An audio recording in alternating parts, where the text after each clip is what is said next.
Assalamualaikum warahmatullahi wabarakatuh. Perkenalkan, nama saya Meisara Salsabila. Di sini saya dari kelompok 6 dan dua teman saya akan menjelaskan tentang memori komputer. Dipersilakan untuk kedua teman saya untuk memperkenalkan diri.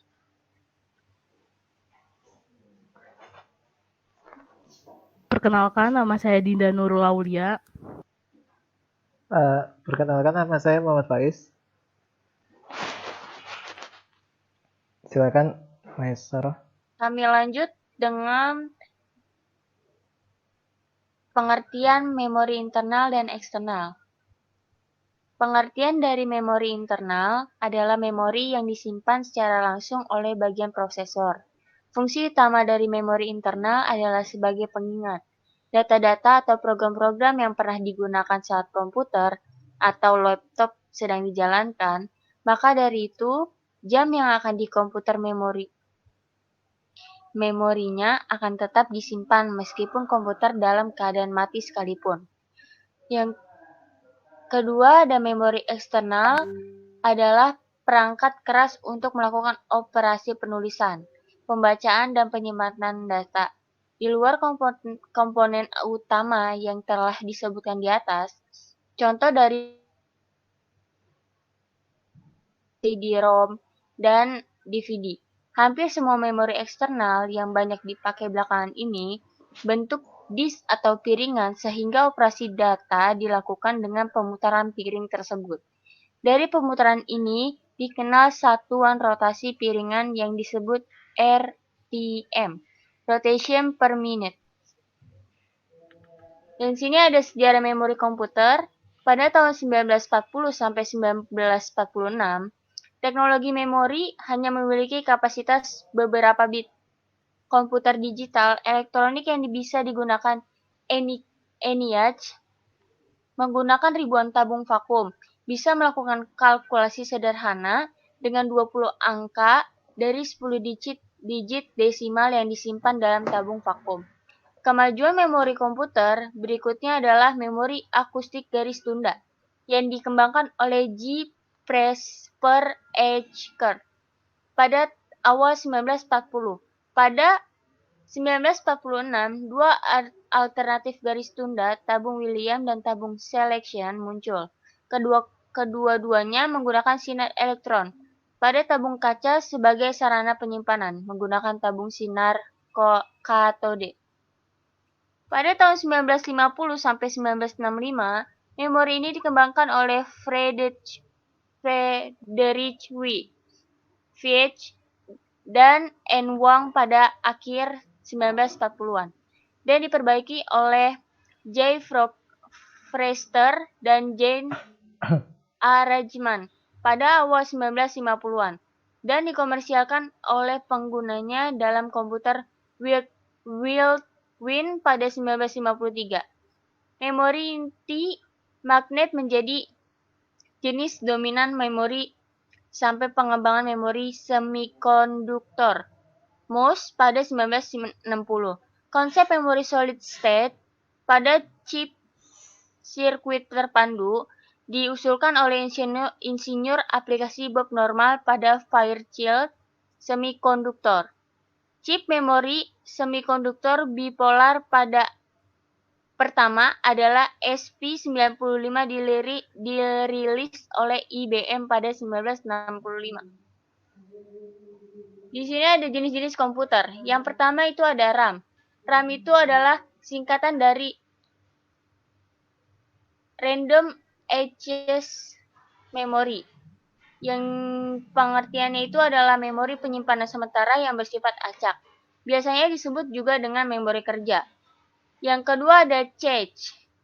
Cache itu merupakan memori sekunder berkecepatan tinggi yang digunakan untuk meningkatkan kinerja komputer, yang meningkatkan efisien kerja CPU dan mengurangi waktu yang terbuang. Yang ketiga ada ROM, kepanjangan dari Read Only Memory. Jenis memori ini datanya hanya bisa dibaca dan tidak bisa ditulis secara berulang-ulang. Complementary Meta Oxide Semiconductor, jenis chip yang memerlukan daya listrik dari baterai. Chip ini berisi memori 64 bit Apa? yang isinya dapat diganti. Ini foto dari contoh-contoh jenis-jenis memori. Ada RAM, ROM, CMOS, dan cache memory. Selanjutnya akan dilanjutkan dengan Dinda Nurul Aulia. Ya, Dipersilakan. saya sendiri. Cara kerja memori. Memori berbentuk seperti sel yang terdiri dari sepotong kecil informasi. Informasi di dalam memori dapat berupa data ataupun instruksi kepada komputer untuk melakukan sesuatu. Data di dalam memori dapat menjadi suatu perintah untuk keadaan tertentu. Informasi disimpan di dalam memori sebagai angka biner. Informasi yang masih belum berbentuk biner nanti akannya di-encode atau diuraikan oleh instruksi-instruksi yang akan memecahkannya menjadi urutan angka. Instruksi pembacaan informasi yang lebih kompleks dapat digunakan untuk menyimpan suara, gambar, video, dan beragam informasi lainnya. Informasi yang disimpan dalam satu sel itulah yang disebut sebagai bit. Memori bisa ditulis dan dihapus berulang kali sesuai dengan penggunaannya.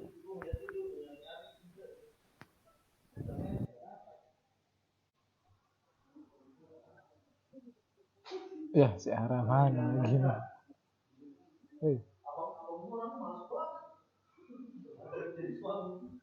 Bentar, gue post lagi ya.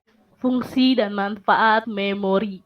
Memori utama berfungsi sebagai media penyimpanan data sementara yang kemudian akan diolah oleh unit prosesor untuk kemudian disampaikan kepada pengguna melalui media output. Sementara itu, secondary memory atau memori tambahan adalah perangkat penyimpanan data jangka panjang dan biasanya berbentuk ROM. Fungsi dasar memori komputer pada dasarnya untuk menyimpan data. Tergantung pada jenis data yang disimpannya dan perannya dalam operasi komputer. Bagaimanapun, memori melakukan beberapa fungsi yang berbeda. Memori akses acak atau RAM menyediakan penyimpanan data aplikasi sementara. Alih-alih harus kembali dan mencari informasi pada hard drive setiap kali komputer membutuhkan data. Komputer sementara menyimpan file yang sering digunakan pada RAM, membuatnya lebih mudah ditemukan ketika komputer dimatikan. Semua data dalam RAM dihapus atau ditransfer ke hard drive, memberikan ruang bagi data baru ketika komputer mulai beroperasi kembali.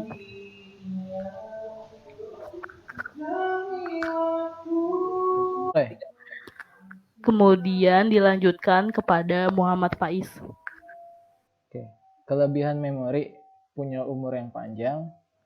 Memori internal punya umur yang panjang sekali dibanding dengan memori eksternal. Maksudnya adalah punya daya tahan yang lebih lama. Harga pada memori internal lebih mahal dibanding dengan eksternal. Yang kedua, kuat untuk dipartisi.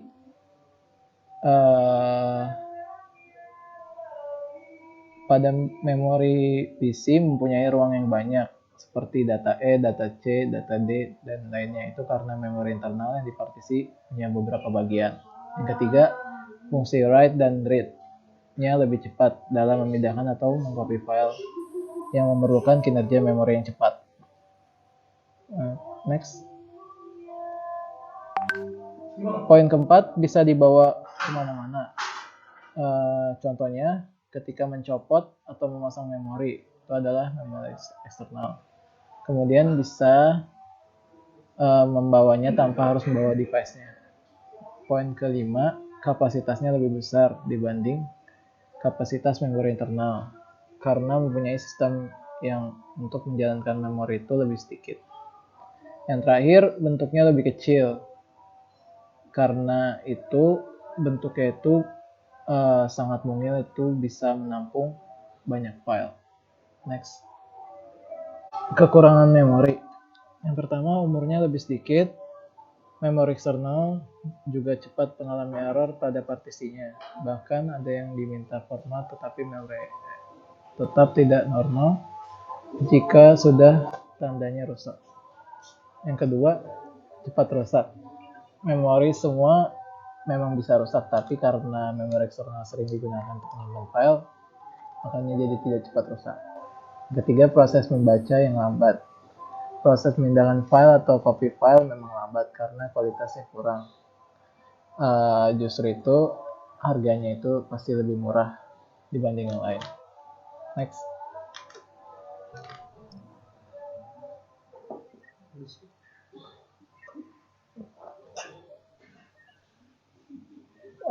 Keempat, tidak bisa dibawa kemana-mana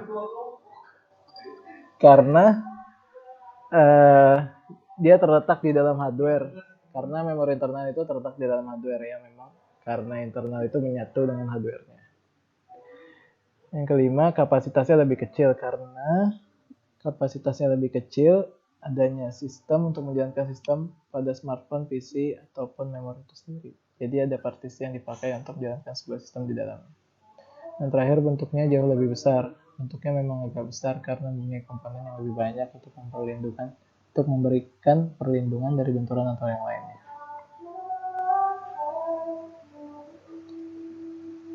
Kesimpulan. Jadi, memori merupakan bagian dari komputer yang berfungsi sebagai tempat penyimpanan informasi yang diatur atau dijaga sebaik-baiknya. Memori ini biasanya disebut dengan istilah computer storage atau komputer memori atau memori.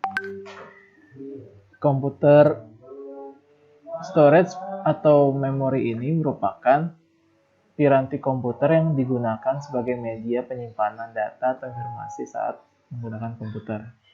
Memori merupakan bagian yang penting dalam komputer yang letaknya di dalam CPU, Central Processing Unit.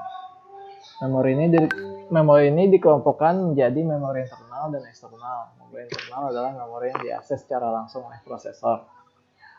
Memori ini disimpan di dalam memori utama dapat berupa data atau program. Sedangkan memori eksternal adalah memori tambahan yang berfungsi untuk menyimpan data atau program. Contohnya hard disk, floppy disk, dan lain-lain. Oke, sekian kesimpulan dari kelompok kita. Saya kembalikan kepada Maisyarah. Silakan Maisyarah. Sekian dari kelompok kami, kelompok 6. Terima kasih atas perhatiannya. Assalamualaikum warahmatullahi wabarakatuh. Waalaikumsalam. Terima kasih semua.